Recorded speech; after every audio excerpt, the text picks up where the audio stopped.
Blog Talk Radio. Prejudice. Wrote a song about it? Like to hear it? Here it goes. Free your mind. No.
Welcome, everybody. Welcome to the show. We are coming to you from Dallas, Texas, as usual. It's Thursday morning, 1 a.m. here in Dallas, Texas on, what is the date today? March 28th, 2013. So welcome to Off Limits. Tonight we are going to continue our discussion on gay marriage part 2.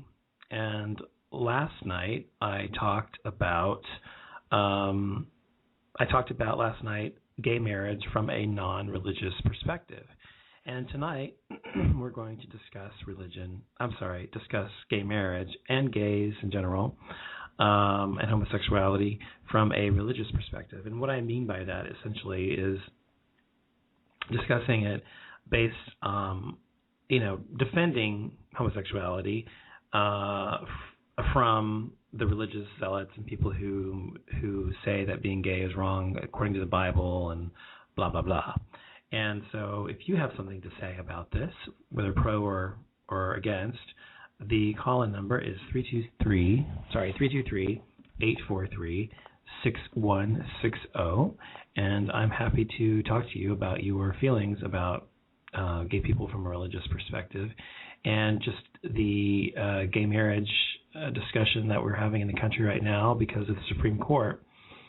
Yesterday I talked about how the Supreme Court was discussing gay marriage and was specifically talking about Proposition 8 in California and whether or not to overturn the decision that was ruled on by their Supreme Court judge in California that stated that it was unconstitutional. So they are debating that, and they heard arguments about that yesterday. Today was the second and last day of the two gay issues that they're discussing. And today they talked about DOMA, which is the Defense of Marriage Act. And the Defense of Marriage Act has been around since the 90s. And what it does is it says that the federal government will not recognize any marriage outside of a conventional, traditional, quote-unquote, traditional marriage, meaning a man and a woman. So essentially it's a bigoted law, and it is a law that means that gay couples cannot ever receive federal benefits, governmental assistance or Social Security from their spouse, or to bypass estate taxes as a spouse, or 1,000 other things that you cannot be or file taxes together as a gay couple because of this law, and or this is on the books and preventing that from occurring anyway. So the President of the United States, President Obama, actually defended DOMA for the first couple of years of his presidency, because he, as the president, has to defend any law that the government has on the books. That's what he said anyway. And before, President Obama actually did not support gay marriage. He actually said he supported civil unions or whatever, but did not support gay marriage. However, last year he came out during the election season and stated that he did actually change his mind.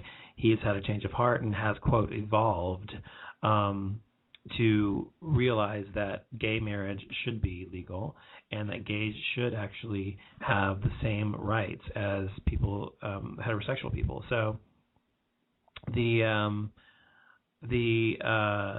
good thing about that is that he, the President of the United States, is the first president to ever come out in favor of gay marriage or to ever support any kind of support for gay people in terms of our lives here in the United States. And so he essentially came out and said, yes, gay people should be equal to everyone else. That was a big deal. Whether you like him or not, it was a big deal. And it was something that gay people were very proud to hear our president say. And not only that, he went further and actually said in his inauguration speech and before that during his campaign speech, he always included, and then thereafter and still today, he always included and includes gay people when he says we're fighting for the rights of everybody, not just one person, but everybody, not just one segment of society, but everybody, and that includes men, women, gays, lesbians, transgender. He mentioned everybody, black, white, whatever. So it really was an incredible thing, and I think greatly that of him because he has done that and is a president who supports gay rights. Now, the gay rights have been supported by many people in our government. Unfortunately, never as anyone as high up as he is has actually come out in 100%, support of it. It's always been sort of couched in excuses or whatever.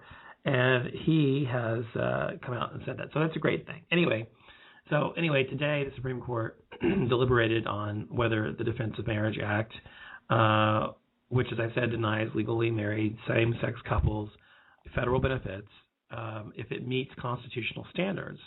And basically whether or not it's constitutionally correct or fair for that to be the case. So the arguments have been basically that, by the judges on the panel, there's 6 judges or 5 judges that are liberal and 4 that are not, and the 6 that are liberal have all stated essentially that DOMA, which was signed into law basically in 1996, is, quote, inherently prejudiced and thus invalid. So, I mean, to even question the fact that DOMA is prejudiced is ridiculous. It is obviously prejudiced because what it does, and Justice Elena Kagan on the Supreme Court said, or she questioned the motivations of Congress to enact DOMA in the first place, because she quoted a House report from that time, that era, when they were seeking that to be approved, that actually said, quote, or that the intention was to, quote, morally disapprove of homosexuality. So that in and of itself proves that it was a prejudiced law and that it is based on prejudice and nothing really more. It wasn't the will of the people necessarily. It wasn't voted on necessarily. So it was simply to say we disapprove of gay people.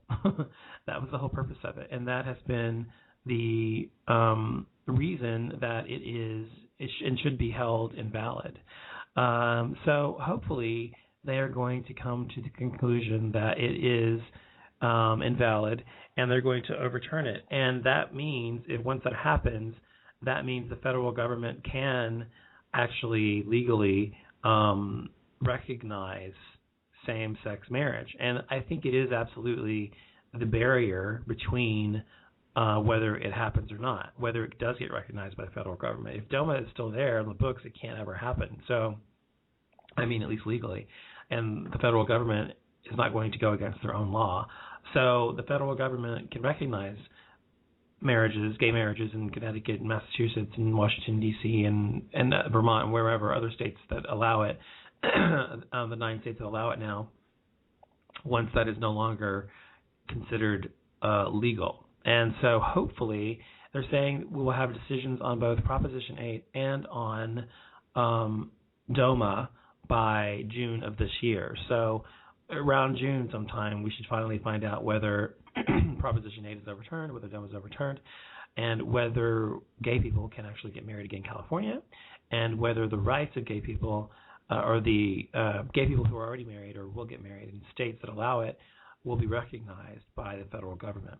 And just briefly, before I move on to the actual discussion for today, I wanted to say that there are thousands of rights that are bestowed upon people whom are married in the United States, straight or whatever. So if you're straight and you're married in the United States, you have literally thousands of rights that you do not have if you're gay and married. And actually, Ruth Bader Ginsburg today called gay marriage or heterosexual marriage, the way it's set up now, whole milk, and gay marriage skim milk, because you get so little of the actual meat of what most people get when they get married.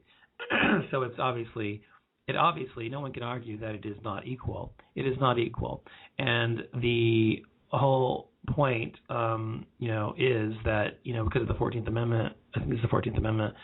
It says that they'll not establish any law that is not, equal or whatever. I mean, it's not exactly right, but you know what I'm talking about. So it is a constitutional right for us to actually have equality and a class of people to be recognized and to have equality under the law. So hopefully